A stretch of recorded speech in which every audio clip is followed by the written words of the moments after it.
तो भी जैसा कि सभी बच्चों को पता है कि अभी रिटर्न्स का सीजन था। 15 सितंबर अभी ड्यू डेट थी। तो आइए मैंने सोचा इसी चीज के ऊपर ही एक हम लोग का 100 डेज चैलेंज के अंदर एक वीडियो बनाता हूँ। That is what are the due dates of return. तो बच्चे कंपनी के लिए जो ड्यू डेट होती है दैट इज 31 ऑफ अक्टूबर। ठीक है जी। Then any person other than company who is required to do tax audit, यानी कि अगर कोई भी पर्सन है कंपनी के अलावा बट जिसके ऊपर टैक्स ऑडिट एप्लीकेबल है, उसके लिए भी क्या हो जाता है 31 अक्टूबर। देन थर्ड कैटेगरी होता है बच्चे working partner of a firm. पूरी बात नहीं हुई अभी। Working partner of a firm who is required to get tax audit, यानी कि एक फर्म जिसका टैक्स ऑडिट होना है उसके पार्टनर की बात हो रही है।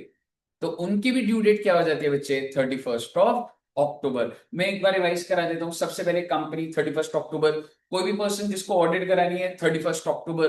तीसरा, एक फर्म जिसको ऑडिट करानी है उसके पार्टनर की ड्यू डेट वो भी 31 अक्टूबर। इसके अलावा बाकी सबके लिए यानी कि अदर कैटेगरी 31 जुलाई। मतलब जैसे कि आप, आपके पेरेंट्स, अगर कोई भी इंसान जॉब कर रहा है उसकी सिर्फ सैलरी इनकम है तो 31 ऑफ जुलाई। देन अगर किसी का बिजनेस है और उसके ऊपर ऑडिट नहीं है तो 31 ऑफ जुलाई। कोई भी कैटेगरी अब आपकी किस में आ जाएगी, कैटेगरी नंबर 4 में। इसके ऊपर एक छोटी सी बात बोलता हूँ।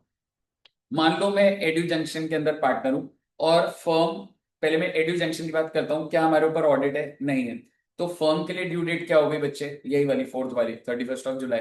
उसका मैं वर्किंग पार्टनर हूं, मेरे लिए भी क्या हो गई 31 ऑफ जुलाई। अगर एडू जंक्शन की ऑडिट हो रही होती तो एडू जंक्शन की ड्यू डेट 31 अक्टूबर, पर उसका पार्टनर, अब अगर मैं वर्किंग तो मेरे लिए भी क्या हो जाती है 31 अक्टूबर। एडू जंक्शन की ऑडिट हो रही है 31 October, but I am a non working partner. तो नॉन वर्किंग पार्टनर कौन सी? चौथी कैटेगरी भाई, अदर वाली, दैट इज 31 ऑफ जुलाई।